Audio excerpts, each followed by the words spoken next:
Hello, hello, hello, everybody. Welcome back to Get Your Shit Together with Yana Kasperczak podcast. And today you're tuning into another incredible episode of our special series, Your Journey of Becoming, where real women share their messy, their unfiltered, the middle of becoming who they were meant to be, and not the highlight reels that you'll see, right? You'll get to hear and see the real thing because we know that your dream life does not start when everything is perfect.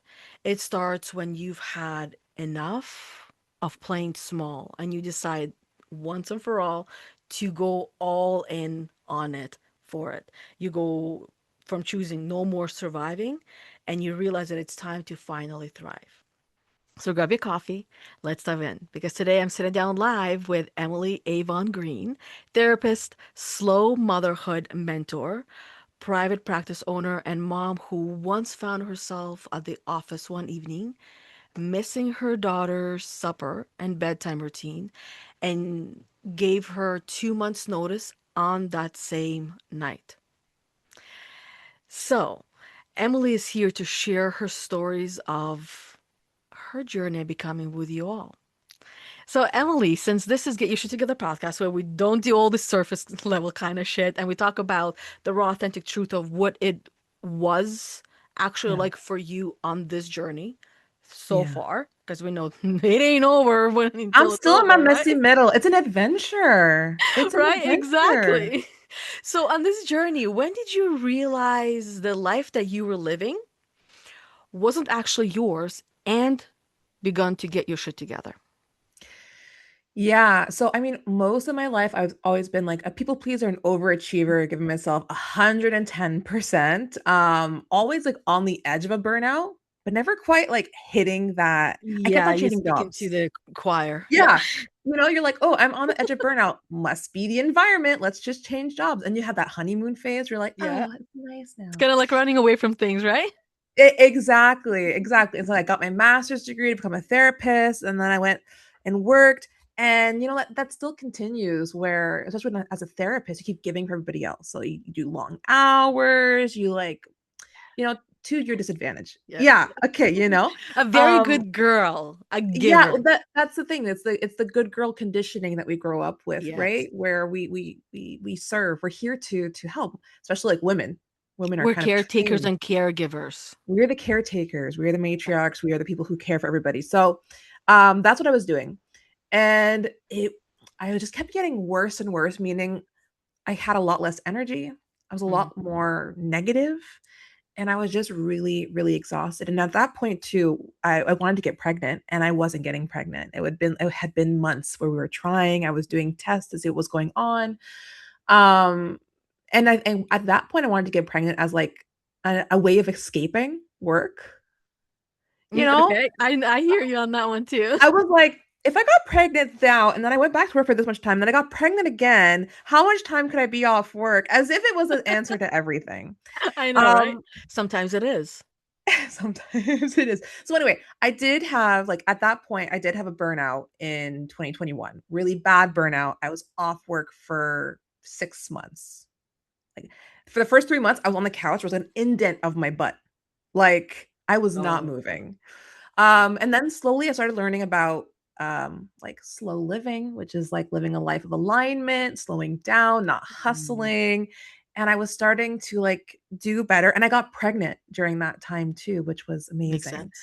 I was amazed. It was amazing. And I was like, okay, well, I'm gonna go back to work after my burnout, but I'm gonna do things differently, you know? Of And course. so I did my best. And luckily it wasn't too heavy because I was pregnant and I had to go leave again for a mat leave. Um, Having a baby, I thought it was like oh my God, I'm not gonna have to work. Yo, I had postpartum depression and anxiety. And It that was door gets hard. opened by the baby often. It's like and then like finally I'm like, okay, I need to go back to work. I'm not a stay-at-home mom material. I cannot do it. I am That so was me. bad at it. Like she needs daycare, this child. Like this. Yeah. When I went back to work, I got started getting into old patterns again, right? Of Yeah. like overdoing. But now I feared that if I had another burnout, I wouldn't be okay again. And I have a Mm. child.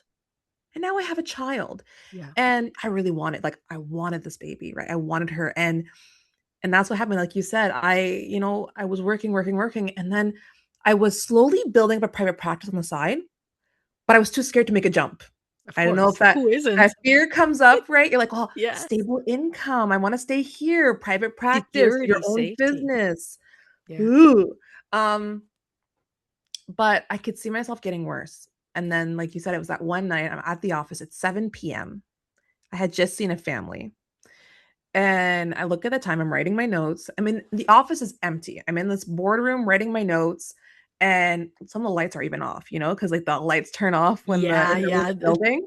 To tell you to get out, I'm basically. all alone in this office writing my notes. I'm Wow. looking at the time. I'm like, okay, I miss another bedtime, supper. And as you know, like we don't have an eternity with our children as they're young. Like they grow up, they leave home, and I called my husband. I'm like, I can't do it anymore. I'm gonna give. It was like my kickstart being like, okay, now I have to bet in all on myself.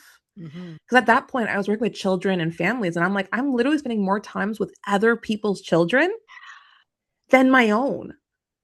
And I was so on the spot. I'm like writing out my resignation letter. I gave 2 months, because I wanted to like have a nice ending. And then I called my brother because he's my biggest cheerleader. He's like, do it, do it. And I'm like, Wrong person, right? Or the right person. right person in that moment. And I clicked it and it went off. And to tell you, the relief that flooded me Yeah. was like, and so like that was my moment of like for me, it's like getting your shit together. Sometimes it's betting on yourself. Oh, it is. It's betting on yourself that you can do the things, that you can figure out the things. I'm also very lucky. Like I have a husband who has a job. I have a great family and support system. But that point, I had always worked in nonprofits, and now I had to enter the world of people paying me. Yeah, No that's one's gonna pay me was oh, my that's first tough thought. to swallow, right? So that was like, and so then yeah, and then I started off the next part of my journey, which was being a business owner, which you Yeah. know what that's like. Yeah. But the truth and the realities is that that story is very different for everyone. And look, at the core, it's similar. Yeah, We all have fear and we all face it, yeah. right? We all take risks, sometimes too big of a risk, but we also all know that there is Mm, going to be a reward, even if we don't see it yet. We smell it and we know it. And that is what an entrepreneur is. And not everyone has the spirit and a drive to be an entrepreneur, but mm. everyone can learn. Everyone can learn. Yeah, you have to be really like you have to be ready for risk, and you have to be ready Yeah. for everything being a learning experience. Whether something that you create works or doesn't work, it's a learning experience. And for me, like as I've built up the business, it's like almost like you build up a thing and then you like as you learn, you start pivoting more and more and getting more clear. And then it really opens up opportunities for you because when you're working for somebody, you're like strapped, right? Into Yeah. what you can do. When you're an entrepreneur, you can like you're like, I want to do something. You can just create something. It's But that like can be the biggest challenge as well, because now you're it like, can. all of these possibilities. Watson was telling you earlier, I must have a coach that will reel me back in because all of these possibilities, but Yeah. yet, how many bodies that can do it? That is a problem too, especially if you're like an overachiever, a high achiever, Right? or a multi-passionate person, which I am. Yeah. So I've definitely I hit a lot of roadblocks. Like the first one I hit when I became a business owner was I started strapping myself to the desk like I used to do at work. So a work is an Mhm. 8 hour day, so I should be in front of my computer for 8 hours. Yeah. Eh, I no, couldn't do it either. no. But it's like figuring out. So yeah, I've tried a lot of stuff, and some stuff hasn't. But I've never put to the detriment of myself, right? Like I try things, and I soft launch, and then I see how it resonates, Yeah. and then I learn. The only thing is like sometimes there's a couple of things that I put on my plate where I was like, ooh, that was not a good idea. And it was usually ones where I'm having to work for somebody else. So I'm teaching college courses, which is Mm. great. I'm a contractor, but I can't just do my own thing. which Mm, is hard. I enjoy the freedom still. of entrepreneurship a bit too much. Yeah, no, I get that as well. The phrase that comes to mind is, I think Tony Robbins is the one who said it. It goes something along the lines of, when you get to the island, when you go all in on something that you want, you literally burn all the boats and all the ships. So there's no way going back, Yeah. right? And often, like, this is where I've even found myself when I'm struggling in my business, that window that opens up that goes, ooh, you can go and do this for this person, for that person, for that person, and work for somebody else. And then I also remember this phrase, this quote that I heard that really, like, it cracked me open, and I found myself crying for like for a while because I realized what it meant for me. And it means something different for others. And that was that a paycheck is a bribe that you accept to put your own dreams on hold. I hate you right now. That is because it's literally true. Like when I was agreeing to do the contract work, which is good, I learned a lot from teaching, but it meant that I can't do my marketing to get new therapy clients. I stopped seeing therapy clients. Right? I hadn't posted my own podcast since March, and I had to put my book on hold that I So you was had to writing. put yourself on hold. See, this is a Yeah, good girl syndrome right here, where you exactly. are literally giving and giving. This is me as well, right? And not so much so now. I catch Hmm. myself and I stop myself before that happens. Yeah. But this is by giving ourselves away. We're giving a part of ourselves away, and we lose ourselves in the process, just like you did before. You can Yeah. call that burnout, but I call that spiritual awakening. When the soul Mm. awakens and says, bitch, you gotta listen. And I'm gonna force you to rest, because this is what depression is. It's deep rest. I'm gonna force you to rest. So I'm gonna force you to see yourself Mm. finally, once and for all. And Mm. until you do that, you can't feel rested. Yeah. Yeah. Yeah, and it's really when because now I only have two classes left to teach, and then I'm not teaching for again. And now I've like built up some other stuff, and it's already like I talked to my mentor yesterday, and she was like, "Do you see how easeful it is when you just like just was you just put it out there in your own way? You Right? just like followed what came easily." And I'm Yeah. like, "Oh my gosh." Like I just posted a couple times on Facebook groups, be like, I have new spots for clients. And I got like 5 new clients. I'm helping now train therapists, and I've got people registering for my therapist training. And she's like, "Well, what did you do to do that?" I'm like, "I just kind of posted it twice and sat, and while I slept, people messaged me." Right. And I woke up and And I was like, surprise. "Surprise." It's like I sold two spots for my training that's upcoming, and I woke up to that money, and I'm like, and then you realize like, oh my gosh, I replaced that income I would have made from teaching another class by doing almost nothing. Right. Like, And isn't that the dream for most people? yeah, We but it's don't, possible.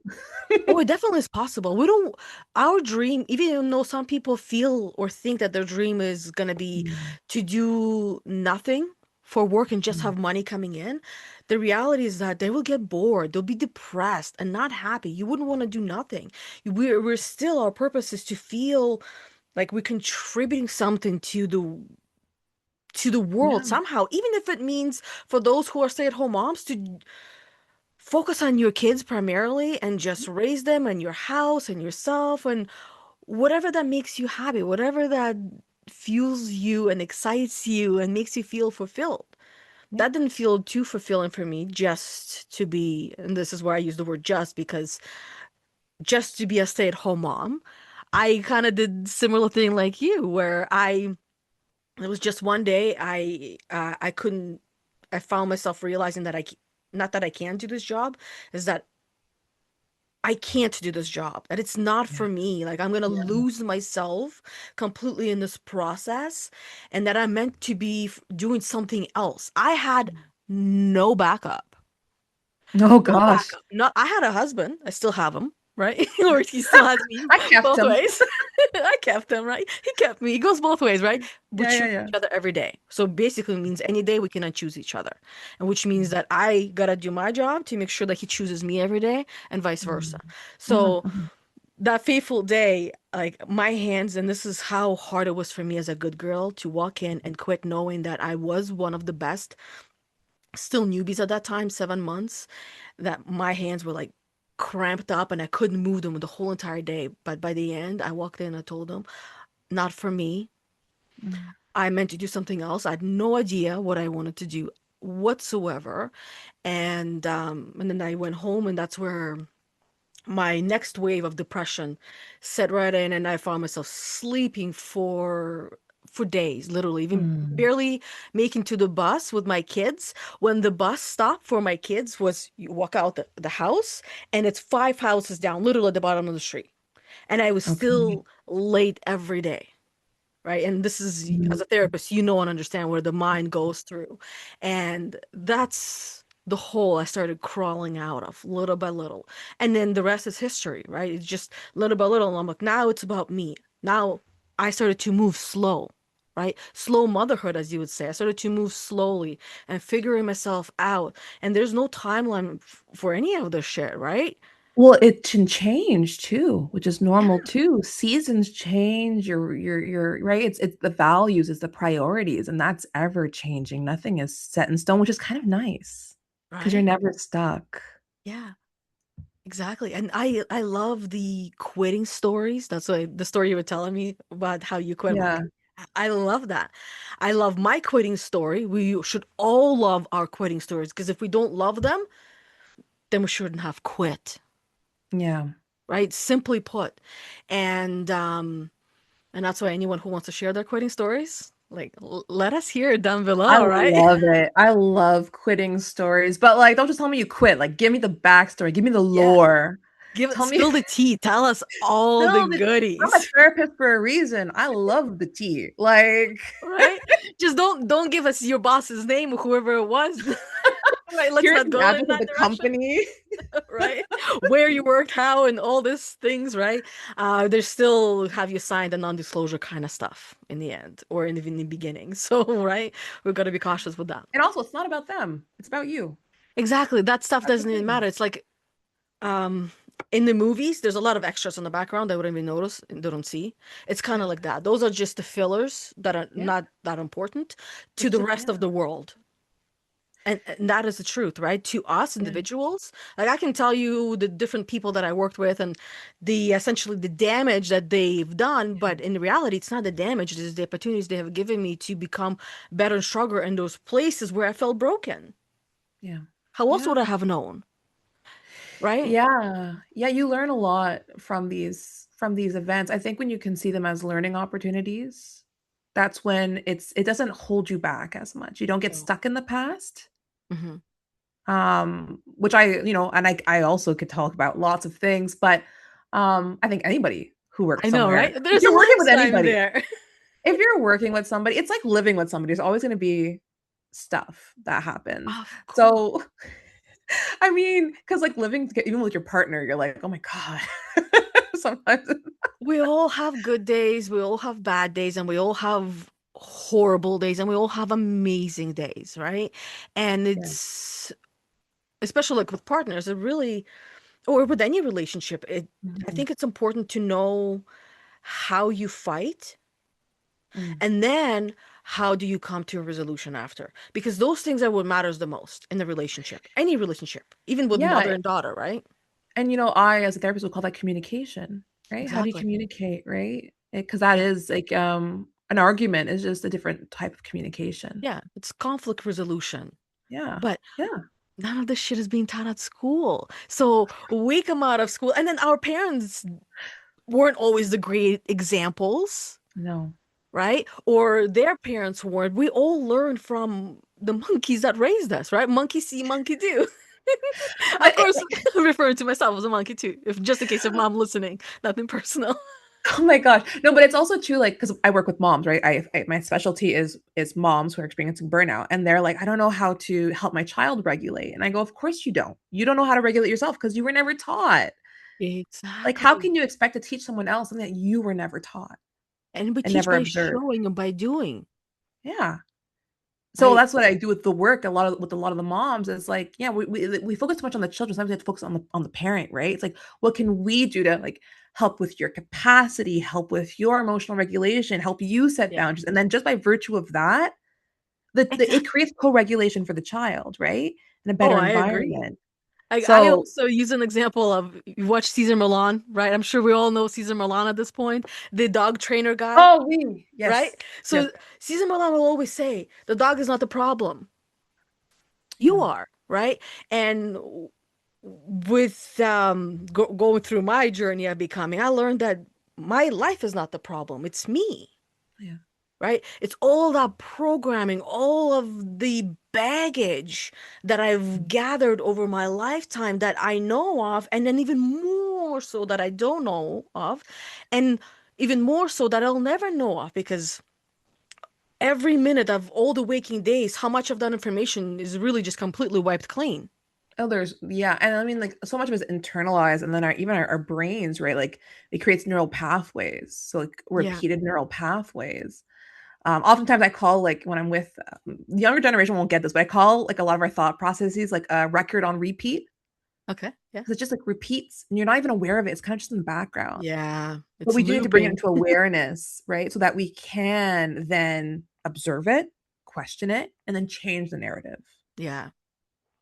Yeah. So, So my next question for you is because I love the whole concept of death and rebirth, okay. Hmm. especially as spiritual awakening. This is a big part of that, where we go through this process of death and rebirth when a certain version of us dies, Mm. so that next version of us can be reborn and then live. So what would you say was the version of you that had to die so the woman that you are today can finally live? Yeah. Well, the version of me that thought she had to do it all by herself, like I Mm, was my own island, and yeah. that I had to prove myself to people, Yeah. and that I had to be viewed in like a certain way. Like, because as a millennial, like, because I'm a millennial, and a lot of it's like, Yeah. well, millennials don't work hard, they do this, they do that. And so I felt like I was always trying to prove myself. And even in school, because when I was in school, my father was very ill, and I was doing very poorly in school when I was in primary, to the point where they wanted to send me to like a specialized school. And even the person who was assessing me said, don't bother putting money aside for her. She's never going to go to university or college. You'll be lucky if she gets like a good enough job, What a you know? program they gave you. Oh my Yeah. God. And so I was lucky though. Like my stepdad was used to be a teacher, and my aunt's a teacher. And they were like, no, no, Emily's smart. She's just like having things at home. And I had a lot of perfectionism. So I had a hard time finishing tests. I Yeah. kept erasing and rewriting and erasing, but it was like, okay, you'll prove him wrong. And so I was always like, I had to do well. I had to do well. I had to be going to university in the first wave. And then, I had to be up there. I had to get like a designation when I graduated and master's degree. I had to be like the best. Um, it's exhausting. It's exhausting to always have to be Yeah. the best version of some of yourself and to get recognition from other people who don't truly care, like you. So I had to kill off that version of me, that young version of me who was just looking for that approval and kept saying like to herself, like, I'm smart, like, look at me, I'm smart, I can do this, I'm smart, like, I bet on me, I'm Right. smart.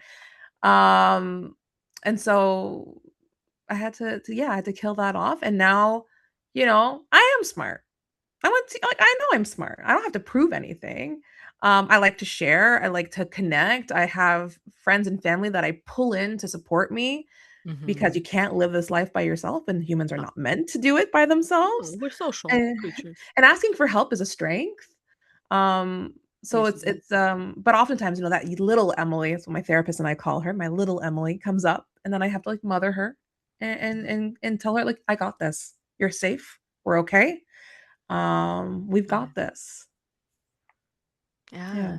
I love the awareness of when the little Emily comes up because not everybody's aware that we're here, we're walking around at, for me, 40 years old, right? I Mhm. don't want to say your age in case, I'm like 33. 33. So I keep forgetting 32, 33, but I think it's 33. I know those years I was also forgetting what age I was. Because there's so much happening, right? Yeah. Even now I still forget. Anyways, because I just turned 40, that's how I remember. My husband was trying to make a big deal. We're big 40, big 40. What do we do? I'm like, let's get a new car. So, right? I mean, we It's your got a like your car. midlife crisis is a car? No. Well, no, because we need to replace a car, right? It's time for it to go. Anyways, it's like 20 years old. And my Yeah. husband, I call him a car doctor or a car surgeon. He's a Okay. mechanic Okay, and okay, yeah. or a motor technician. So many different labels, but I prefer the fancier labels because Yeah. what we speak into the universe will come. Just Mm. saying. So, right? And so he took really good care of the car, but it's still like you can't run away from rust or you can't drive away from rust. It'll follow you. Yeah. And it's time to get a new one. So we got a new car and then we had to get a new car garage door as well because our 16-year-old daughter tested the strength of it. No, she was testing the gas pedal instead of the brake by accident. Oh my gosh. So that was on Mother's Day, and my reaction to it, and like that's why I even made a post about it because my reaction to it, this is not like who I am. I ran out, I lost my shit, and then only to like see my 16-year-old daughter and my husband beside her, right? And yeah, I feel bad, but I saw things differently than what they did. My Mm. reaction wasn't to what they witnessed while they were still laughing and giggling, right? Because they had a different experience. Mine was Yeah. inside the house. I heard everything shake and move to like things moved in the garage and Yeah. the bungalow, right? Yeah. So, like to a point where our attic lid, and it's like a really thick lid and just put into a hole, popped right open. So the impact was pretty big. And that's for me, like, I watched a lot of these funny videos where people drive into garage doors and all of a sudden I'm like, this is not funny. This is scary. Yeah. It would have been Right? like So the there was shock. there was a version of me that died in that moment. And that's the Mm. version that I got to share in the post. Mm. That that's not who I am. Even one of my friends, she goes, that's not you, Yana. You don't respond in that way, right? Yeah. Because they know me, they recognize me, and then this is not me. Yeah. But the best thing we can do is not hide ourselves because, as you were talking about those little versions of ourselves, little ages, at what age did we decide that truth was scary? Mm. Yeah. That we're going to be punished for that truth. And that's the Yeah. moment that we decided to be a good girl, to protect everybody else Yep. from ourselves, from our truth, from our reality, because why? Right? And that's the why Mm. story that we each carry is a little bit different. And depending on situation, it'll change. So the Yeah. best thing we can do for ourselves is to be open and honest and truthful about everything that we can, everything that we feel called to that we can. Do I go on a post about every single thing that I fuck up about? No, because my newsfeed probably will be full of all of my fuck ups, right? But at the same time, you call I've them got fuck ups, or you can call them, this is how I'm getting my shit together, bitches, right? And then I messy, I literally share like my messy kitchen sometimes being like, this is what you see on social media, that part of the kitchen that's clean. And then here's what my kitchen actually looks like most of the time. right? Oh, Exactly. Showing the other part of that. Like the other day, I was doing a card because I do card readings in my Facebook group on Mondays. I'm sitting there and I'm like, let me just show them my pajama pants that, not everything that yeah. you see is what it is. Then I'm Yeah. sitting here looking presentable from the top, and at the bottom I have pajamas. Today I don't. I have nice tights on my legs, so I won't show them. Oh, This you're good. I have doesn't like matter. gray sweatpants on. Gray sweatpants for me in case I had to get Right? up. And and that's the thing, and that's the truth and the reality, and I guess the word that comes to mind is the opportunity that we have as entrepreneurs. And as we go through this journey of growth, evolution, this dying and, death and rebirth, we Mm. are met with different versions of ourselves throughout our life at different ages and different stages. So when we are being triggered, because this Mhm. is what happens, we go through the world. Today I was driving and there was really slow people on the road and I was really triggered and annoyed. And I know this is one of my triggers sometimes Yeah. because I am the type of person that wants to go, go, go, go and get there as fast as I can, Yeah. right? Okay. Instead of slow down, Smell the damn roses. Don't rush. And that's what I'm constantly being reminded, because that's the older version of me that wants to make everything happen like this. Yeah. Even though this version of me knows that things can happen like this overnight or Yeah. in any second, that version of me wants to get there faster so we can skip this middle part. But the middle part is the journey of becoming. It is the journey, right? So it's this idea of like instant gratification. A lot of that comes from Yes. social media and our phone and all of that. And like I mean, Clean like in kitchen pictures.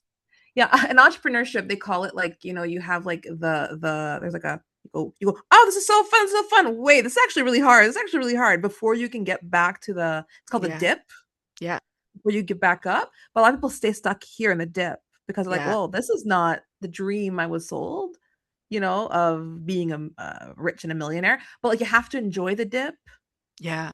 like that's a big part of it. And I think like, when I think about slow motherhood and I think about slowing down and all of this stuff, I think the issue isn't that, it's not that we relapse into like doing what we used to do or that we get triggered. Like those aren't the issues. The issues are that we think that that's a problem and that it makes us less than. It's recognizing Yeah. that those things are going to happen, but it's what you do afterwards. It's when you recognize it, when you take the steps, because you are like, I call it like, it's like a relapsing into the past way you were. And something like you Mm. said, a trigger might happen or a season might come up, or you just Yeah. get lost in the sauce and you start like autopiloting your life. Yeah. And that you're not a bad person for doing that. It's not like you failed at slowing down. You failed at no, you're a human Yeah. with a history, but it's what you do afterwards. When you notice it, you're like, okay, what can I do to help myself? What can I do Yeah. to move past this? It's the awareness piece that I think is the saving grace It in definitely it. is. Yeah. Because once we know something, we can't unknow it. Once we understand something, we can't ununderstand it. Once we see something, we can't unsee it. That's Yeah. why if you don't want to see things you want to unsee, don't look at those things, Yeah. right? And when you were talking about the dip, right? When we go through the dip, I refer to that as a roller coaster ride. Literally, this is what our life is. All feels like that. And when we're at the bottom, um, right? When you know you're going to be going to the top, it can feel also scary. But Yeah. what can happen sometimes is that when we stay in that dip for too long, Mhm. little by little, it can become our whole personality. Yeah. It's so hard to do entrepreneurship. I never get enough Yes. clients. It's not for me, right? It becomes like, yeah, it becomes a personality, like you Yeah. said. It becomes like a chip on our shoulder that we carry. It's a chip, because I realized that at one point in my life, I was wearing that chip, that badge of Mm. honor, that I am suffering and I'm good at suffering and I can suffer. And then learning little by little that pain is inevitable. Like life is going to be Yeah. not necessarily full of pain, but it's going to have pain in it. But Mhm. suffering is optional. And there are Mhm. numerous and countless stories throughout human history of people not choosing to suffer, even given the Mhm. circumstances where they were at. Yeah. Oh yeah. Yeah. I mean, there's people having, still having loving families and babies in war zones, like so, Yeah, of course, there's some things that are outside of our control, but of it course. also comes with like you said, it's like the mentality of it. And yeah, when you have like, when you can see that the possibilities, I feel like sometimes with some clients too, I'll talk about with them, they can feel like they're stuck, like there's no way out of it. This is the way it's Yeah. always been, this is the way it's always going to be. Mm-hmm. Right? And so what I often say is if you don't think change can happen, you won't create the situations for change to occur, right? Exactly. Yeah. So you Because have to believe that change can happen so that you can create the situations. And you're never stuck. As a human, like you're never stuck because even if you lose your job or this, that, and the other, you have a lengthy experience of work or you have your own gifts. And so if something doesn't work, you can pivot. You yeah. are the asset. Like I was like you're the asset. So when I quit my job and I started entrepreneurship, I wasn't as afraid because I'm like, I have a master's degree and I'm a therapist. I could go do a lot of different things, you Yeah. know? I'm not, and even like my husband, he has a bachelor's degree and he works like a team lead for a tech company. he could be a team lead anywhere. Like you're Yep. never you're never stuck if you believe in you and you take care of the asset because Yeah, you you are. all that Without this, without experience. the health, you Yeah, can't do anything. that's true. Right? Health is the most important. And then everything else we already know. And we have so much knowledge and tools and skills that now utilize them in the way that you want to utilize them. Yeah. Right? So on your journey Mm, of this becoming that you'll continue to be on, so continue. far, what would you say that you have realized and caught was the biggest lie that you were living that felt normal until it Mm. broke you? You know, for me, I think a lot of us buy into this hustle culture mentality, Oof. Yes. right? Right? We The grind lion, and the lion shine. mentality. Meanwhile, the lion doesn't do shit. He waits for the females to hunt for him. So freaking true. But it's like this idea of like you have to do it and like you have to be everything. So it's like hustling is not just like work, which it can be, but like for women, because I'm a feminist, Yeah. for women, it's not just you have to work. You have to work like you don't have children and have children like you don't have work. And like the Yeah. expectations are on you. And there's an expectation that you should meet all of these things in an Yes. equal manner and that yeah you're gonna be tired and you're not gonna have time for yourself and you're gonna kind of be resentful and it's just a normal piece. Hell to the no, it's not normal. It's not it. I like the words, like words have power, right? So Yes. just because something is common, right? Having a difficult motherhood, difficulty at work, being exhausted, over that is common. It is not normal. We have Yeah. normalized something that should not be normalized. Very well said. Yeah. So And I that's agree my with that. like a big thing where it's like I realize like why the frick, why the fuck, and also why the fuck am I working so hard for us to fill somebody else's pockets who doesn't even give a shit about me, Why are you building somebody else's dream? right? What the heck was I thinking? I could Are have you been aligned with their dream? No. Then no. don't give them your time in exchange for money. Don't take the It's the bribe. same it's the same thing of like when somebody like is judging you, like they'll judge me for being like a slow motherhood and all this. It's like, do I want their life? Would I trade spaces with them? I would not Right? trade spaces with them. So why the fuck do I care what they're saying? Sorry, the swearing is coming Oh out. no, this is where it's allowed. Listen, my kids can listen to this and be like, "Yep, there's my mom." I've asked for advice online, and this is also a great example. I've had people where they would tell me, and literally it was just one and a half person. And I say half because one was really clear about it, and the other one kind of hinted at it. Whereas I Okay. can say one is like straightforward, and the other one is too much of a good girl, like I Yeah. am, right? And that's a Yeah. good thing, right? Until you don't use it properly. I was told that I should get rid of profanity in my content and in my title and everything. You know what I did? I got myself a logo that said "Get your shit together," and I'm then I gonna put changed it. that shit on a wall. Because you know what it means? It actually means that the people that are telling you what not to do, that there are other people who are seeing it and saying, yes, that's my bitch, right? Yeah. That's my person because they're going Yeah. to resonate with me. They're not gonna Mhm. resonate with a pish posh. With someone who's very like clean and yes, it belongs in the magazine. And I love and admire that. You know, I love Yeah. that for you and I admire that. But not Yeah. in the way of would I want to live that life? Would I want to do that? Do I want to be that person? Yeah. Absolutely not. I'd rather be that Yeah. person that gives me the half truth. Well, also like, because when you're like, well, I swear, and even with clients, I swear. Like, I don't swear. Well, actually, I will swear at a client. I will. I'll be like, bitch.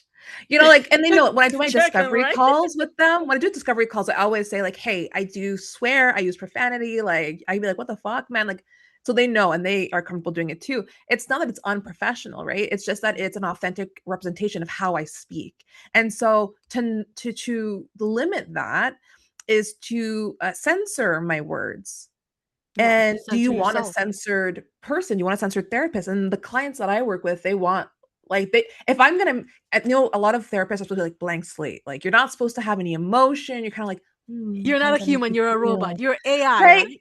And like it might fit for some people, but for me, for the clients that see me, they want me to call them out on their bullshit and want me to be like, really? Really, you did that? And they'll be like, yeah. And I'm like,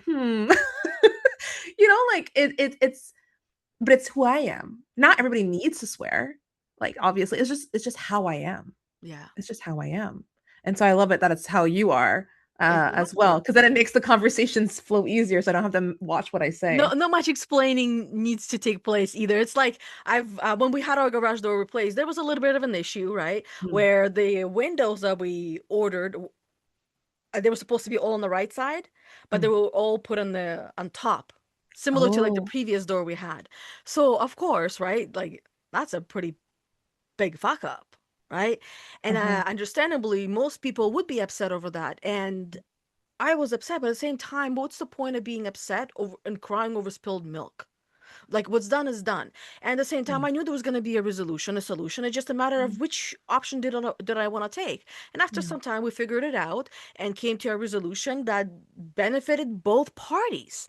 Yeah. And in the end, both men thanked me so much, saying how pleasant I was to deal with. I'm like, pleasant? We've had an issue, right? But pleasant. And then he says that, customer service, like, oh, customer service, enough said, I'm in customer service, right? I know and I get it. And So without yeah. having to explain, you say customer service, everybody would Yeah. be lining up and be like telling us their stories in customer service of how, I worked in customer service. Yeah. right? Well, I mean, I still do kind of, but like I worked in Yeah. like a winner's. It was Oh, that's a fun place. Oh, how did you empty your paycheck while you worked there? I, yeah, especially like you find something you really like and you like have to hide it because like some things would go on sale, but you're not off shift. yeah. So I'd hide it.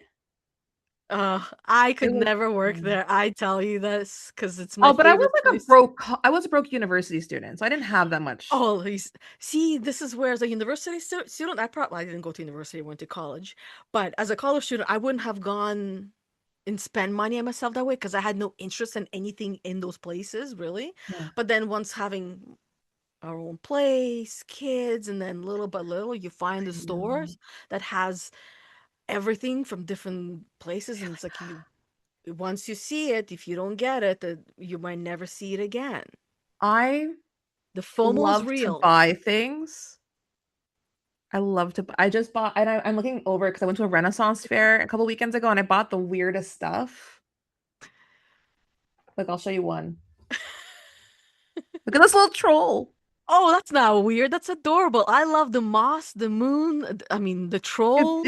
it's and then I have a little plague doctor that I got. Little plague Oh, doctor. see, those are not weird. Those are awesome.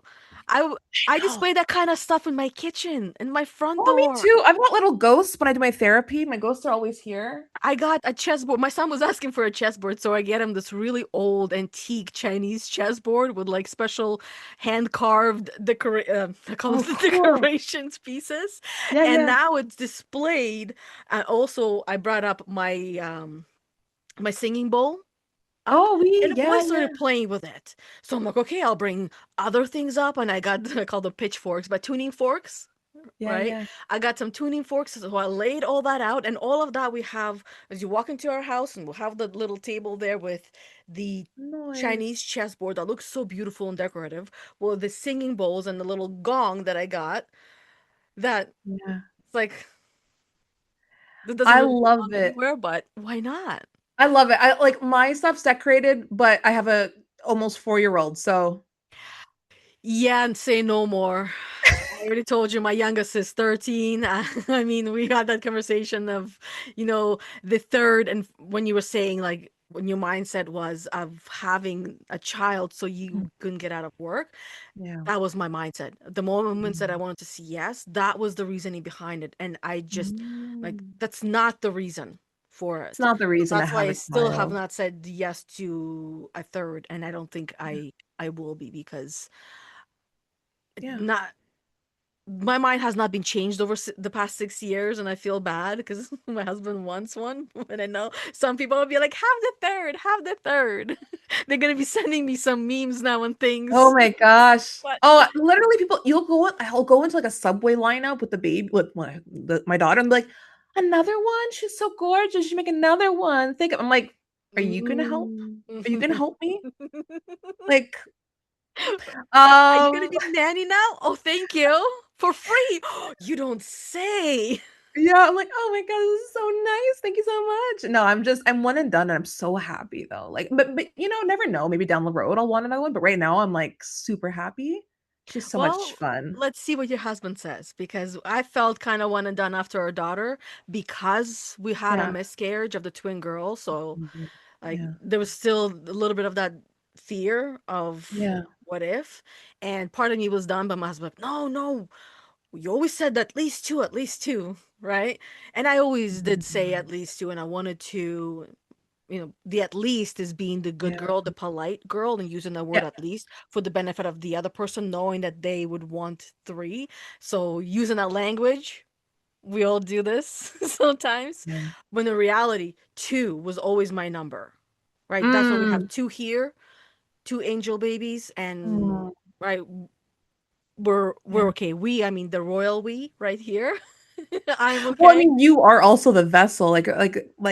Yeah. Like my husband, like we had a really hard pregnant. I had hard pregnancy and a really hard delivery. So I had an emergency C-section and all that. And so he spent Mm, time thinking I was dying and everything while he was still holding our baby.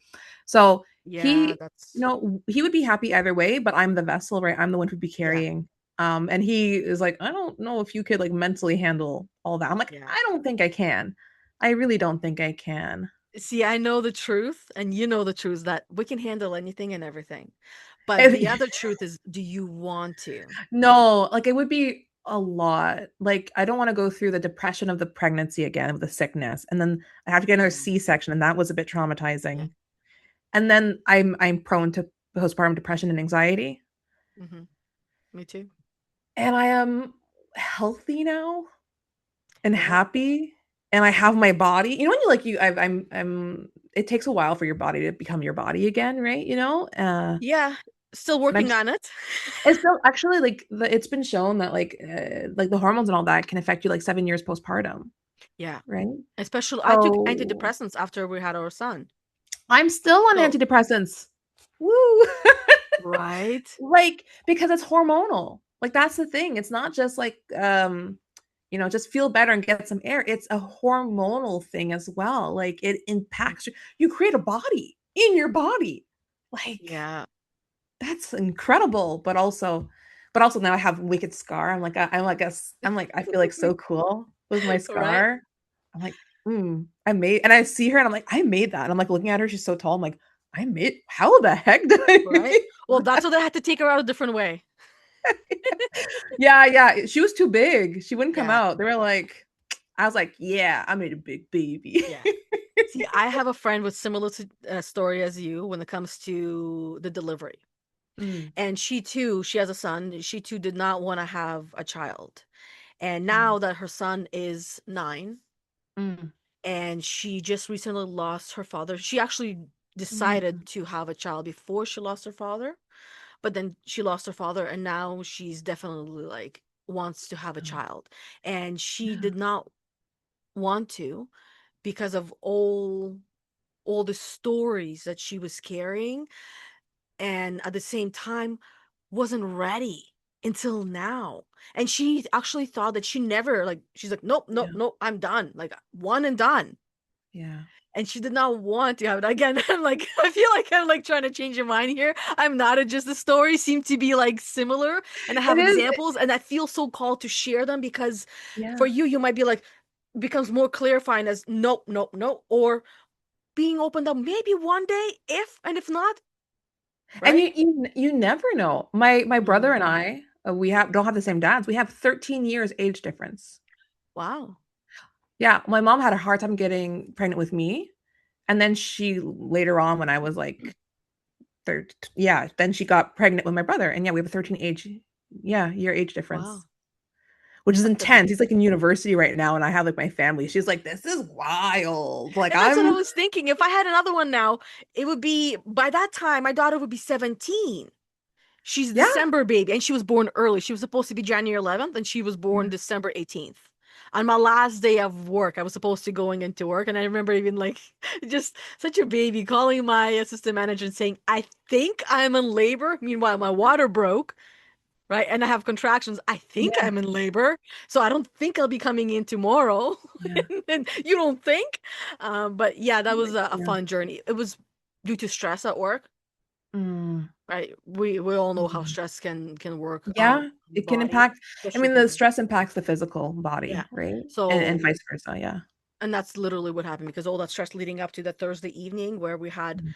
I was working at the bank and I was at the bank I've for heard banks is really stressful environments. I know a couple of people it who've burnt can out be. from banks. Yeah, there's a lot of expectations. We had the audit every couple of years and I've done the audit and I've always been like before they even finish the question, I already have the answer, right? I was always like on Mm. point with everything, but when I was pregnant, I'm like, I don't want to do it.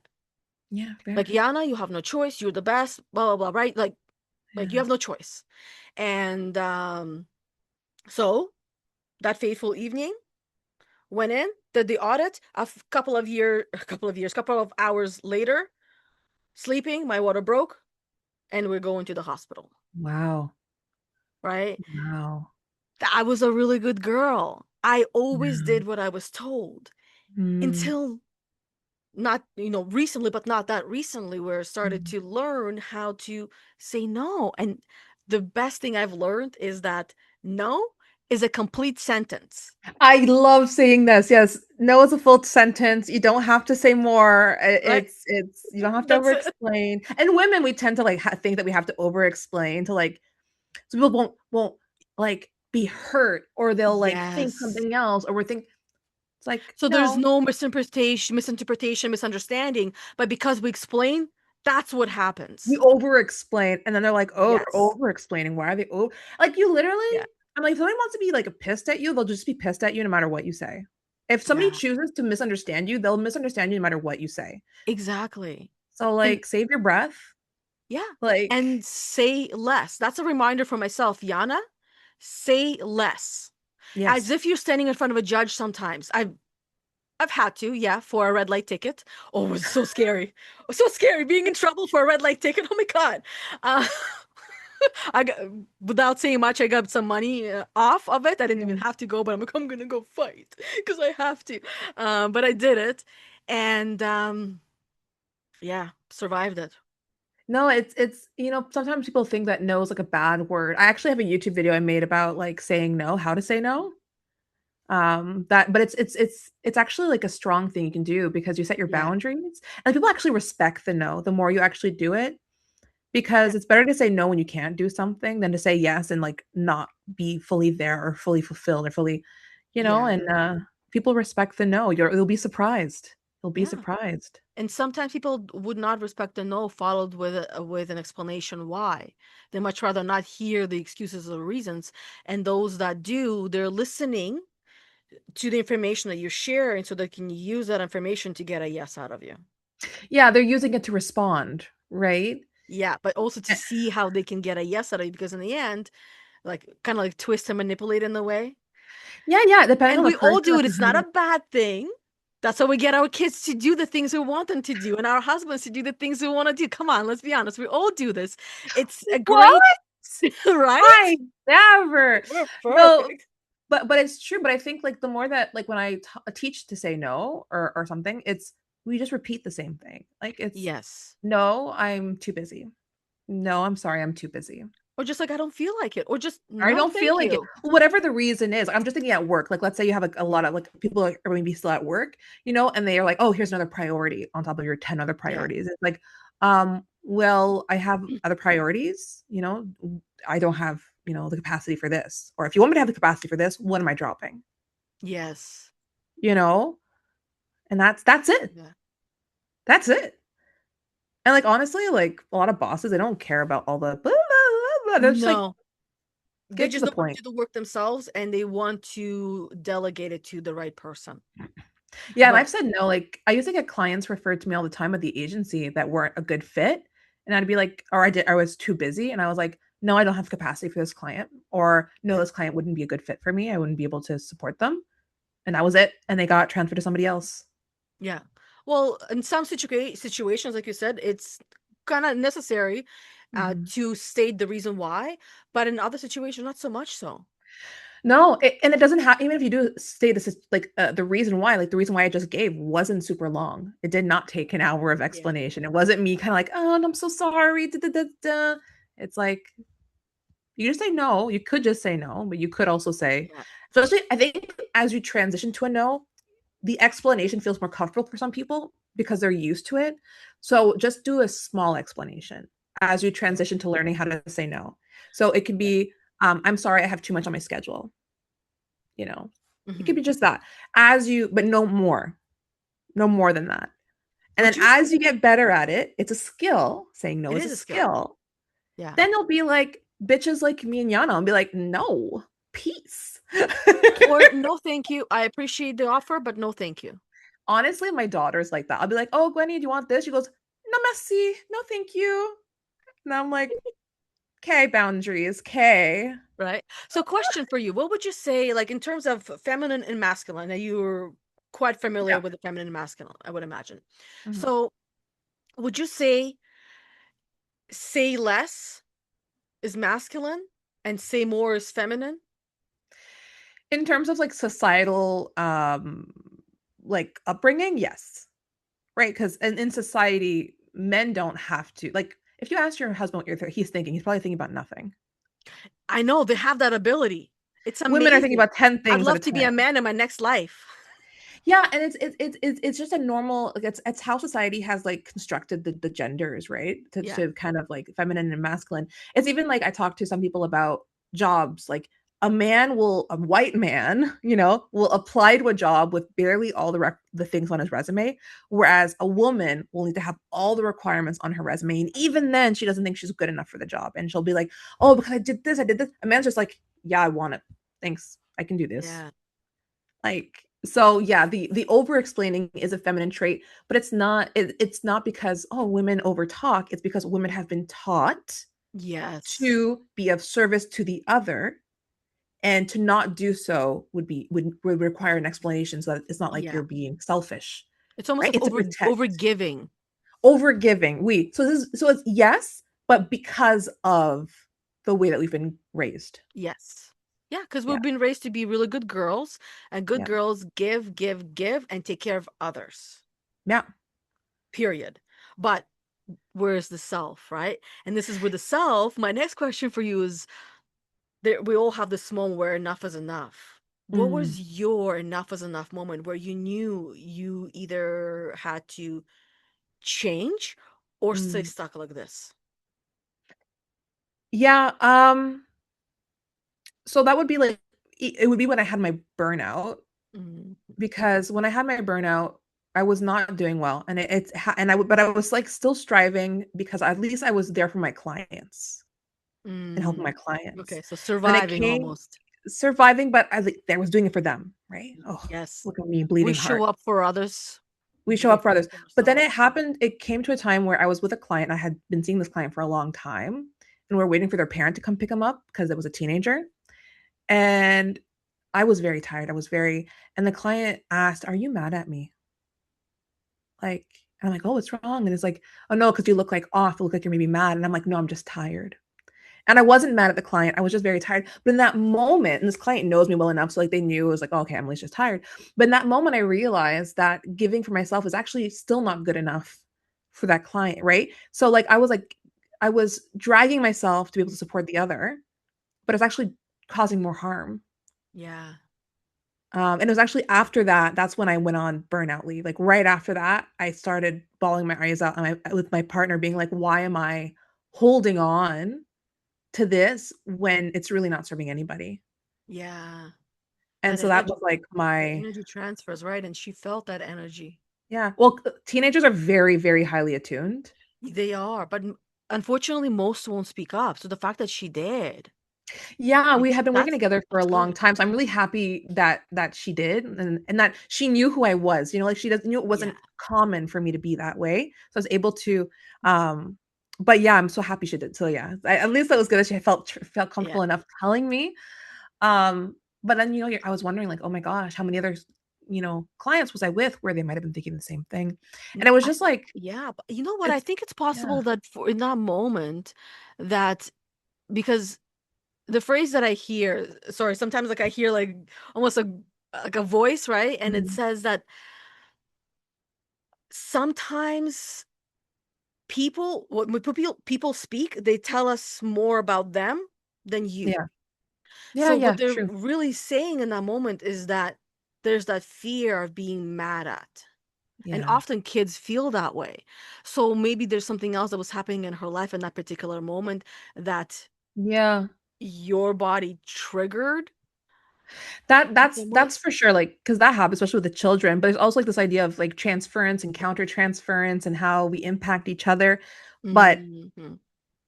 it had been the first time that the client ever said it with me, and so and then I could sense and then, like, you take a moment to take note of what your body is feeling like, what Yeah. your face is doing, Awareness. and, Yeah. so yeah, but yes, that happens sometimes, I'm a psychodynamic therapist, so it's a lot of the relationships, so, like, sometimes we repeat patterns. Mhm. So, anyway, that's like a Yeah. whole other I know. I other know. thing. Trust me. I'm like, oh, she said she's a word we can follow and go that direction. But I love psychodynamic therapy. If ever you want me to come on, because that's a new thing I'm training therapists is how to work with mom burnout through psychodynamic gestalt and feminist theory. So that's yeah, my that's a new baby. process. That's a process. Psychodynamics is very fun, Yeah. and it's anyway. Don't get me Good. going on that. I know. Don't worry. Okay, so now my next question for you is on because on our journeys we also like we lose things, we find things. Mm. Um, so on your journey, what did you say that you've realized that you have lost that you did not expect to grieve? Mm. Oh gosh, Yeah, it's a that's a brain twist. hard. That's a brain twister for most women. I'm not gonna lie. So take your time. Okay, so something that I lost that I'm grieving. Yeah, that you didn't expect to grieve. Hmm. I feel like when I was in that hustle, and I was in my 20s too, Hmm. I feel like I had endless energy.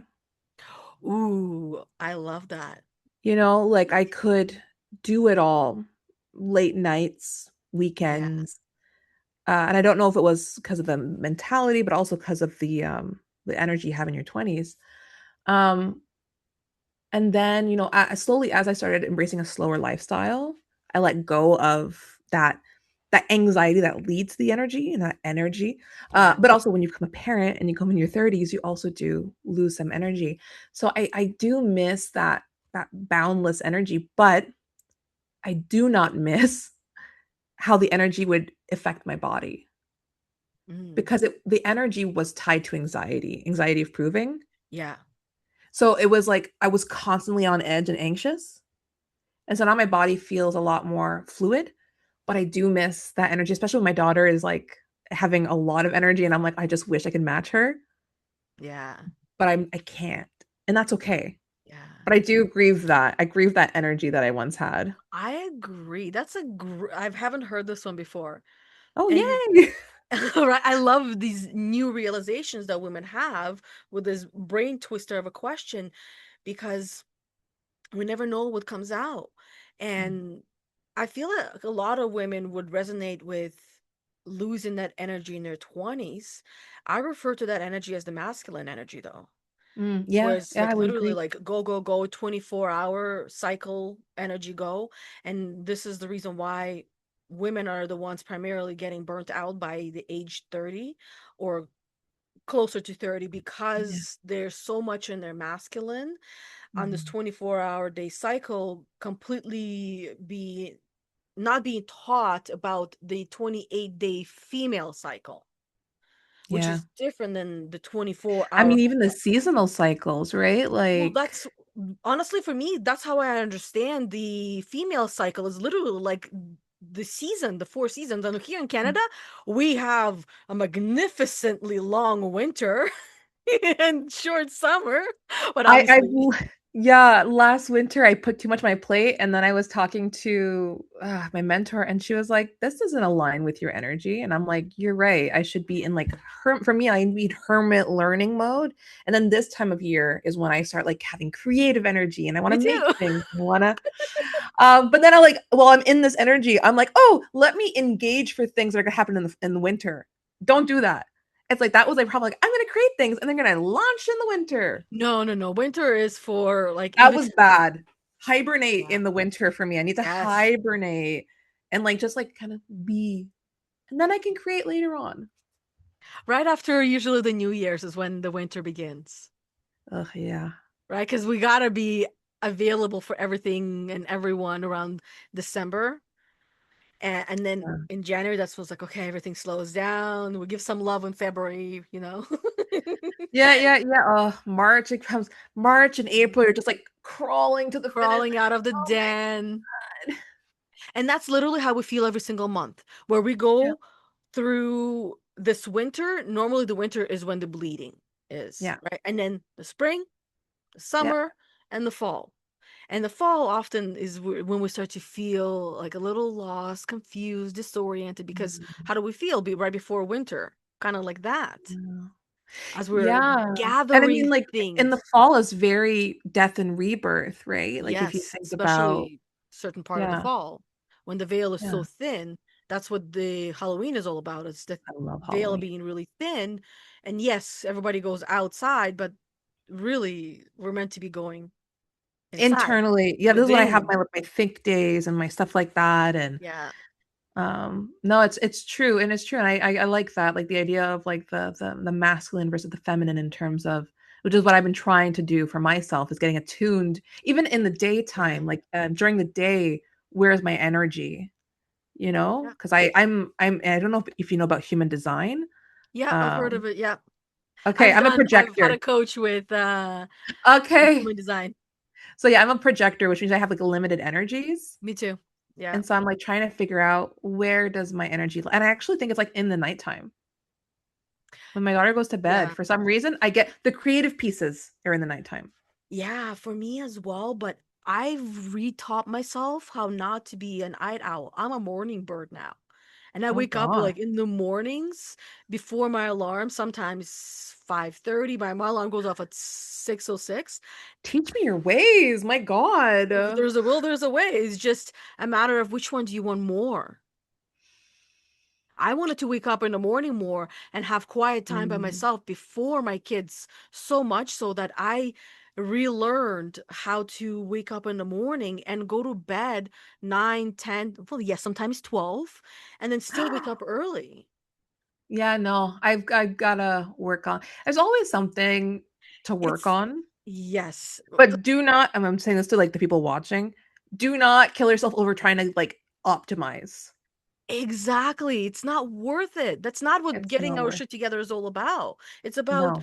this one thing that you want to do, laser focus on that, Yeah. and until you get there, persist Yeah. until you succeed. There's Yeah. no failure. Failure only exists when we stop, when we quit.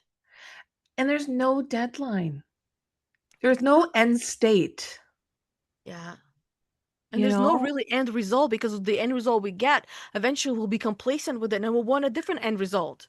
Yeah, exactly. Like you said, you mentioned like the astronauts, like marathon runners are the same way. People who do Yeah. marathons and like triathlons and all that. It's the same thing. And so just like as much as possible, enjoy the journey because that is where the spark lives, Mm-hmm. Yeah. you know? Now, on your journey, what does getting your shit together actually looks like for you right now in real life? Right now in real life, like I said, I was teaching, so I was a lot. So right now I'm trying to get back into alignment, but I'm Mhm. starting with just making sure the physical body is being cared for. Yeah. So I'm making sure that I'm getting my water, I'm eating consistently, and then I'm getting some walks in. And that is what I'm focusing on. Yeah. And how well are you doing with that? Honestly. Well, right now, my daughter doesn't have daycare because my daycare worker's basement flooded. Now you see, guys, when like shit. When it rains, it pours, right? When So, it's time to so, get your shit together, so your universal challenge. Do you really want this? Show me I, how much. it's hard. No, so like right now, like we're having like I have to juggle with my husband, juggle with my friends, but I'm like, I'm using it as like, okay, my daughter's here, let's make food together. Like eat together. Let's go. I walked her to my friend's house, was watching her. So I walked there with the baby. Yeah. So I'm doing it in the ways that meet the needs, but also still protect the body because I can be depleted quickly too Yeah. with having to watch her all the time while still working. Yeah. So, um, it's going good under the circumstances. Yeah. And I love the honest truth because this is really what it is, right? Just because we decide, okay, this is what I want, this is what I'm focusing on, does not mean it's going to be smooth sailing. It's going to be rocky waters Yeah, because, the universe wants to make sure that you are actually sure. yeah, That's really what it's doing. It's just giving you enough so you can test the water with your toes and decide if you really want to dive in and go for it. Once you go in for it and you decide that no matter what happens, there's a will, there's a way, you figure it out. And yes, you adjust a little bit to accommodate for this temporary flooding yeah, in life, right? Just to continue going. And then when you're ready, you go back in the way that you want to go back because it might not be in the same way. It might no, be in a little bit of a different way, or you might continue doing something or create something different entirely, right? yeah, yeah. Well, right now, when I get into sword yoga, so I got myself a sword. Sword yoga. I've heard of goat yoga, but the sword yoga does not sound too dull. No, and I love like romantasy books where they're like the girl fights and stuff like that. So I got a sword, and it's basically like it's almost like Tai Chi with a sword. Mm. Yeah, and so I just want to be like the badass. Like I feel like that like I Warrior. like that idea. Like so I got that. So I do little tricks around the house and I'm like Living in our fantasies, right? Because our fantasies are in our minds and we can take them out and live them because we're meant to be yeah, living our life in the way that we want to live and have fun and is not be life's too short to not have fun. exactly. I also say that to those who find their life not being fun, been there, Mm. done that. That's why I speak from experience. That's why I feel like I have the right to say it, okay? Okay. If Hmm. your life is not fun, you're doing it wrong. Simply Fair. put. When you figure out what the right is, and you don't even have to dig that deep because it's Mm. not that deep, it's not that serious, as my 16-year-old would say. You just wait for yours to be a teenager. You know what Oh they're my, it's like. You not work that with. deep, mom. Like, It's not that stop being serious. a red flag. I haven't heard that They one yet. haven't heard that one? Stop being a red flag. Oh man, they teach us. Our kids are our Yeah. teachers and they remind us and they anchor us.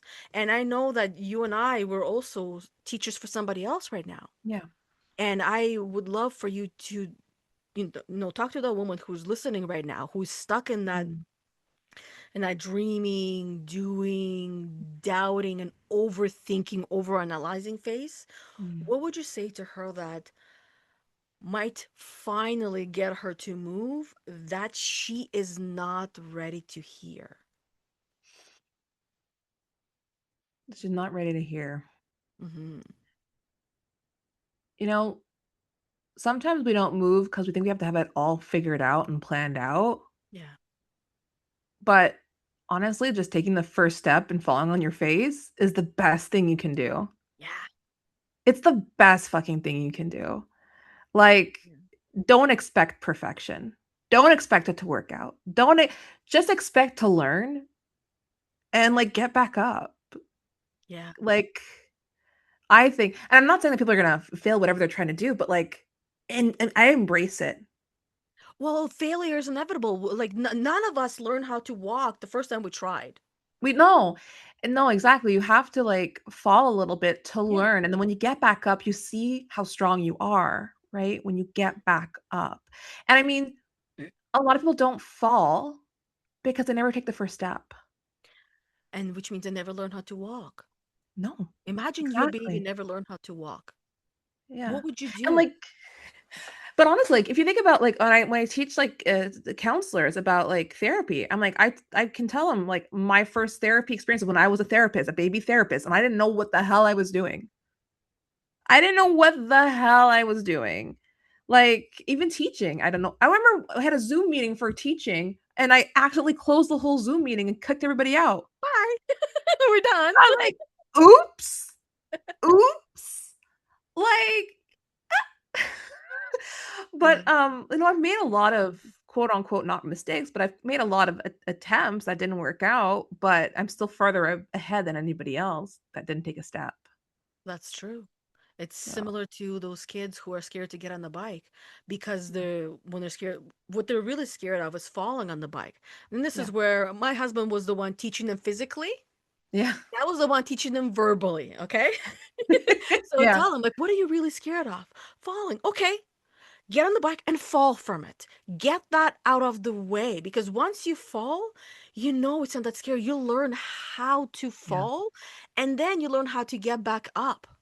Sometimes Yep. you have to lick your wounds, lick them. I mean, literally, sometimes maybe. I was raised True. in Russia, Okay. and Russia were Whoa. raised differently, okay? But it's true. Like there's like for rock, I don't rock climb, but I know for rock climbing, one of the first things they teach you is how to fall appropriately. Yes, right? For one of the things I they teach think you is how to fall. maybe that's what babies do because no babies never really tell us why they're falling all the time when they're learning how to walk. Maybe they're really learning how to fall Probably. so that way they can learn how to walk. My friend's like trained in that, so she'd probably say yes because she said that she taught her babies how to fall. Like she was helping them See? learn how to fall. So that might be part of it. It's true. It's true. Interesting. Yeah. No, it's but yeah, you have to fall. I mean the Yeah. biggest CEOs in the world. Oh, they're It, really good at falling and they're really graceful about it and they have an ego about it as do you well. know how much They money talk that about it CEO too. they lose money like left, right, and center on taking risks. That's because they have no doubt, they have certainty. Very, Yes.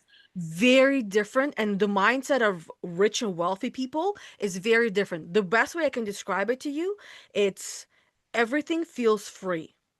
Yeah, Like that's that's the baseline. that'd be nice. Everything feels free. So losing money, they don't see it as a loss. They see it as a gain. Now, Yeah. most people might not even understand that concept, but that's really what it comes down to. That once you also begin to see that whatever debt that you have and you start looking at it, it's not a debt, that's your education It's an fund. investment, right? They're Yes. investments into yourself. The best investments we can make are into ourselves. If Yeah. you we're talking about I was talking about Caesar Milan earlier, right?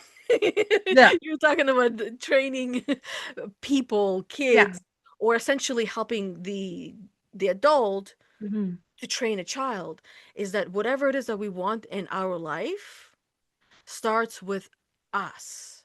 Yeah. With Yeah. if you want to have a better income or if you want to get a raise at your job, you got to work on you. You got to become in some ways I'm going to use the word worthy of it, but in a Yeah, the way this is version of kind of like it you. is, right? You Yeah. got to bring yourself to that next level where you actually feel worthy of asking for that raise that you currently do not feel like you're worthy of Mhm. asking, because otherwise you'd be in that office in no time and you'd be just like with all of those wealthy people, the mindset we we're talking about. You'd ask for that raise and you know you're going to get it because you know you're worth it, because otherwise you'd be like, see ya, never, Yeah, because no. somebody else will give that to me. Oh yeah. Now I'm at the point where if I were to have a job and somebody fires me, I'm like, okay. Nobody can afford you. I'm like, no, they can't. They actually can't right now. There's no company that would afford me right now. So, because And my hourly rate is too high. that's what entrepreneurship does for people. Some will, Yeah. and initially it was two people, and then it becomes four people that Mhm. they get to a place where no one can afford them, nor would they want to work for anybody else. Well, that's why I'm not going to teach again, too, is that I can make more money doing less hours of work Yeah. myself rather than doing a job for somebody else. So it's like I could work like 6 hours and make more than I would make in 3 weeks. It's like, Exactly. Then why do that? Why give all that time away when you can do whatever you want to do with that time? yeah, Right? For yeah, me, sending my big slabs of wood that are so probably like at least 100 pounds that I'm like lifting and flipping, sanding that, getting covered in sand. That's what I'd rather do with yeah, my free time than go and make somebody else's dream come true. Because to me, this is my dream. I'm building my dream. To yeah. some people, it'd be like, "Oh, you're playing with wood." To me, I'm building my dream cottage. I wanted a live edge piece of wood dining table. I don't have one at the house yet because now I'm like, ooh, I can have one here. But I'm about to have one at our cottage. Yeah, And I've then been there's seeing you other work on things. it. It's beautiful. Yeah. And in the end, it's worth it. Yeah, But my last question for you, Emily, is please. Yeah.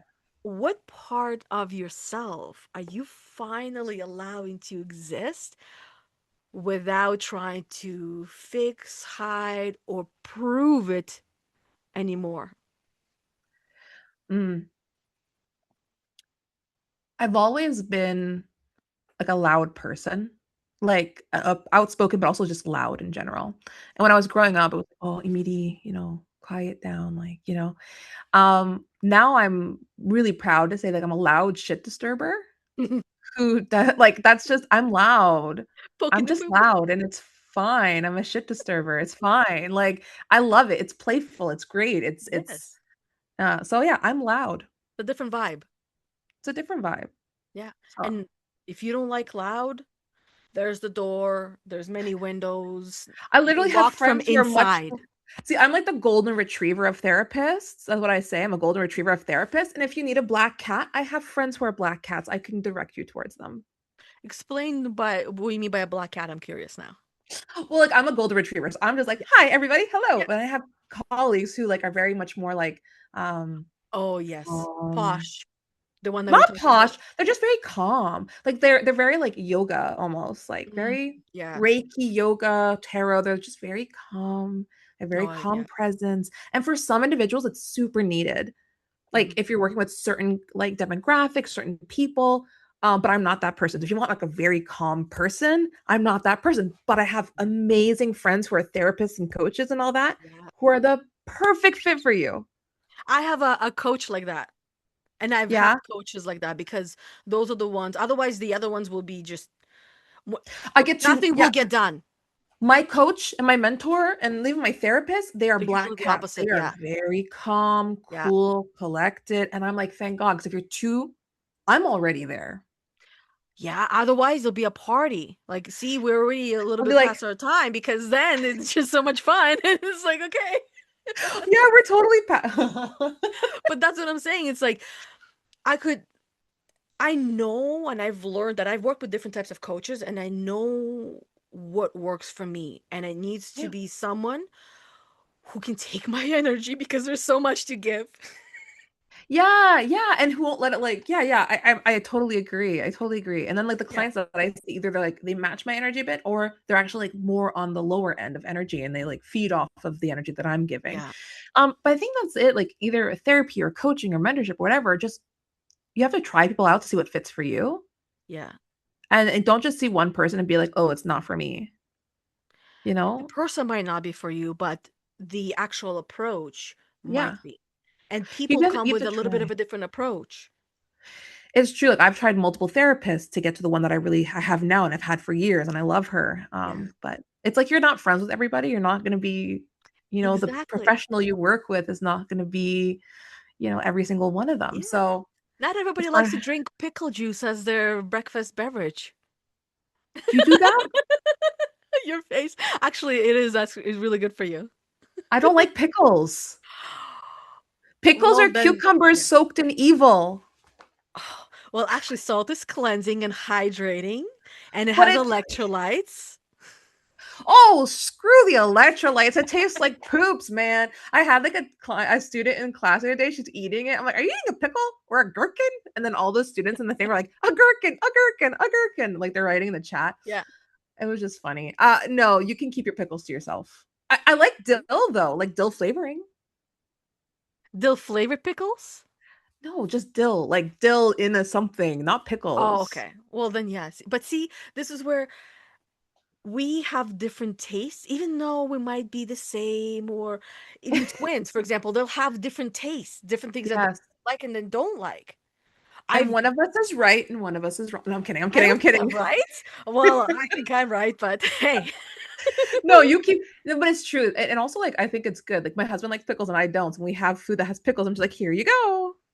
both can exist at the same time. Both Can. truths, both realities, both people can exist, both likes and dislikes can exist. We can both have different beliefs, Yeah. not the entire belief system, but beliefs, and live I mean, we in could have peace. entire different belief systems and live like, Yeah. and I love how we're getting deep into a pickle discussion, but it's so true. It's true. And I think like our differences are what's needed in this world, Yes. Because right? otherwise we would know the same. We don't learn from the same, we learn from different. Yeah, exactly. So you can, yeah, it's okay. You like pickles. I'll send you pickled eggs or something. My mom used to make really good pickled eggs. I didn't eat them, but my I my haven't made uncle them liked them. yet. I don't know. I've tried them before, but I haven't made pickled yet eggs yet. But Okay.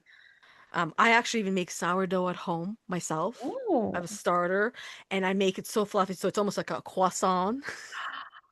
All right. Well, I heard I'm coming over to And then have sourdough croissants. this is my own homemade pop that I make as well. You're So, so you're so extra. right? I love it. I Thank you. love this. No, honestly, it's because I don't like pops, but I like juices, and I wanted something that was healthy. And I've learned that fermented things, pickled things, are actually really good for our gut. I I know, can like see, kombucha. whenever my husband rolls his eyes or my kids, I'm like, are you looking for your brain? The reason why I'm doing that is because my friend, you'd love her. She's like a stay-at-home mom, but she's like all of that stuff too. And she's like kombucha, and she's like, when I go over, she's like, "Oh, you're sick," and she like makes me a. Right? She's native, and she's like, "Here you go," and I'm like, "Okay." So I'm She rolling would, my eyes because I've she heard probably it. I've knows heard this it. as well, right? It's homemade fruit bug that you make. This is with blackberry. Okay, Blackberry sugar and water ferments for 4 days. You gotta feed it every day. It's like a baby, and then you make pop out of it. My family, my kids, my husband, they all I've love it. never. I make She. Mexican cola as well. The boys Well, love it. you're from Mexico, so No, I'm from Russia. but you said your family's from Mexico. No, we came here from Mexico. You're messing me So up. we I was gonna say flew your from name was Russia. not very Mexican. Sorry? Like your name didn't sound like it was from Mexico. So No, I was no, like, no. My last name is hmm. my husband's. He's half Polish, half Portuguese. I'm originally Oh. from Russia, and that's why, like, that's why you probably thought we came from I Mexico was because like I said confused, we yeah. crossed two borders from Mexico and then into Montreal. Mm.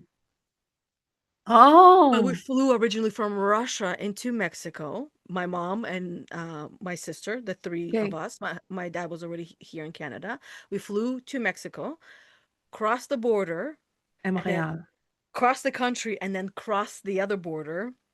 And that's how we came to Canada. I was 13, the Oh my. ripest age of a girl.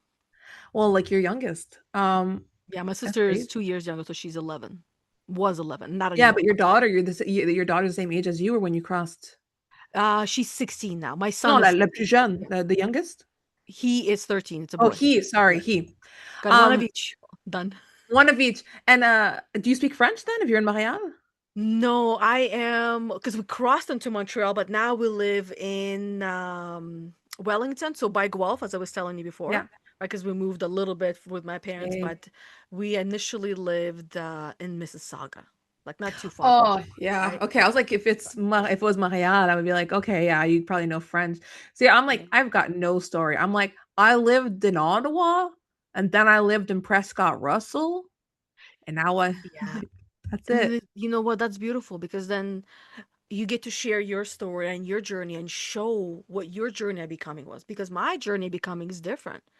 I had an True. hour, maybe 2 hours at top to tell all my friends we were leaving the country. I was never going to see them Mm. again. Oh my Like God. there was no heads up, right? And this is where like my programming, why Mm. I close things and I stop doing things before is because I have a fear, a block of arrival. Because arriving to me means everything is left behind, Death and rebirth once more, but it's like, right? oh, So, and this is like just the bird's eye view, right? Of the yeah. journey. Gosh, I don't know if you know anything about existentialism. I've heard the word. You would be interested in like existential therapy. So it's a lot of like looking into it's a therapy, but it's like life, death, meaning in life, all that My good human stuff. design told me not to Mm. look in my previous lives. And this was after I did a meditation where I felt a previous life when I was a baby and I was a baby boy and my head was smashed into the concrete by my father, right? So I stopped meditating after that for, I'm funny That enough, I just sounds started getting back into it recently. that sounds terrifying. So, and this is where then I went into human design coaching, and she told me not to do that. I'm like, too late. I'm Well, fucking traumatized. well, then don't do psychodynamic. Well, no, okay. Well, existential is not going in the past path. It's like meaning making now. Yeah. So it's for now. But you're a projector in human design? Oh, If I remember correctly, yes. I can look or a at it. manifester? I think I was a projector. Okay. Okay, I I could gotta see look that. at my notes. It's been a couple of years. I'm curious. I love human design. I'm a projector 2-4 for Projector I'm a also meant that I'm not meant to reach out. People, I meant to yeah, so it's receive. wait for the invitation. Yes, that's what I meant to do. And that's where like doing some things are hard for me. And even in my life, if you look, and anyone that knows me will be like, "Yep, Yeah. that's Yana." Usually I wait for people to reach out to me if they want to talk. Because I'm an introvert as well. Yeah. Right? So I rarely even like I can talk to myself, I can spend time with myself. I've Yeah. learned how to love to be alone by myself, hence Yeah. why the third is not okay. The third child, right? That I just Yeah. sharing that space and that energy. Yeah. I've passed that age. 20s was good. Yeah. Now we're in the 40s. Yeah. So that's where like even with my husband, he's usually the one messaging me or calling me. Sometimes I Yeah. will, but it's people So always reaching out to me. you're living your yeah, if you're saying waiting for the invitation, that is projector. So you are living in alignment Yeah. with your self theme, right? Let's Yeah, and I a do not sometimes, self theme. A not self theme would be bitterness. yeah, and I'm definitely not bitter. I used to be because I felt like I had to, even when people were just reaching out to me, and when I was going through the dark time, I felt like I had to respond, Yeah. but I had to learn not to Yeah. because otherwise I'd be responding all the time because we're living in such a digital world, and It's so always somebody pulling on us. Always somebody yeah, pulling on that's us. why you'll see that I don't respond to messages right away because I have my own cycles when I Yeah. am responding to messages. And just because my phone is on silent pretty much all the time. Yeah. That's good. So that way even though I'm meant to respond, but I don't need that many triggers to Yeah. No, respond to, no. I know. I know. right? And you as a projector, probably the same thing. Yeah, I don't talk to people a lot, or I take a long time to respond to people. Because need the space to be ready to respond and be, for me, to be fully present. Well, yeah. Well, like even like before I came to this meeting, I rested the whole time before this call. And then after this call, I'm gonna go and rest some more. Yes, because this stuff takes a toll, takes Yeah. so much out of us sometimes. Because it's Even though you're fun, but it is, it's oh, I love it. For me, I don't necessarily need to recharge. My recharging is I'm usually doing something else before that. Either I'm making a loaf in the kitchen, or feeding my starter, or my drinks, or cleaning, or tidying up, or the wood, doing getting some things done, or sometimes it is just sitting down. And then obviously right before the call, this is my book end or book mm, beginning. Sit down, get the little intro ready, familiarize myself again with who Emily is yeah, getting yourself in in the in the zone. mindset, right? It's a transition. It's like a little meditation in the way to me, where I sit down for about 15 minutes and Mhm. get myself ready so that way when you come on, I'm here, I'm present, we're talking, we're chit-chatting, there's a warm-up, and then by the time we go live, you probably even forget that we went live, and then at the end you're like, oh, this was live the whole entire time, and it still My is, right? gosh, what? Oh yeah, it says meeting is now streaming live on Facebook. Oh my God. Right? It's like, oh my God, it's a panic. But also I don't want to hold you hostage here much longer because I know it's already 1:20 and now you gotta go and recharge yourself. Yeah, I'm gonna I'm go listen gonna to a go. book and go There you and go. have some snacks. See, a book is not something that would recharge me. It would deplete me. No? Oh. But a podcast would be something that would recharge me, especially if I'm listening to it, and especially if I can see it on the screen. That's why I started posting these podcasts as videos on YouTube as well. We'll You're all like, and that's a segue. Everybody watching, go and watch the other podcast that she posted right before this one. As a I think this will be episode 17 now. I'm okay, gonna so be go watch posting it on episode it. 16 where she interviewed So and so. And Yeah, so and there's so. a every episode is a different woman sharing different things, different realizations, same questions, Same questions, everybody. So, what you're different going to go answers. do after this one, you're going to reset. You're going to listen to episode 16 of the Get Your Shit Together podcast, where Yana is going to be interviewing another woman who has so much to share with you. Yeah. And she hopes you enjoy that episode as well. I'm And this using my radio voice. I love it. My radio voice is the same voice as always. Well, so Mind you, once in a while I'll lean in and do the whole like silent and quiet, just like right now, right? Because you quiet, gotta. and then you And do if I like do a meditations, oh, that stuff, I'll mm, do it on purpose just for shits and giggles because that stuff irritates me. Like, oh my God, really? what's it called again when you do that? SMR, ASMR, yeah. Hello. right? You can Hey, do some people love anything. that. For me, it's like nails on a chalkboard, and nails on a chalkboard soothe me. I mean, it doesn't irritate You me, and but I have whoa, okay. That's right? funny. But thank you so much, No, Emily, for yes. sharing your journey so openly today and sharing your light and all of the stories, especially the ones probably made you a little uncomfortable where it's like, ugh, I gotta be honest, and we're live. Okay, let's go. Well, I So, appreciate the opportunity to share. and I appreciate you coming and sharing, and this will be a perfect way to also remind everyone go check out Emily, see what she's all about. All the socials Yeah, will be right around this somewhere. episode somewhere. Check her out, give her a follow, and especially if you love her crazy, whether it matches you or not, sign up for it, be part of that journey, and you never know where it takes you. Join me on the crazy Yeah. journey. And if this episode hit home, then please share it with another woman who needs to hear it but might not be ready to hear just yet. And that's okay.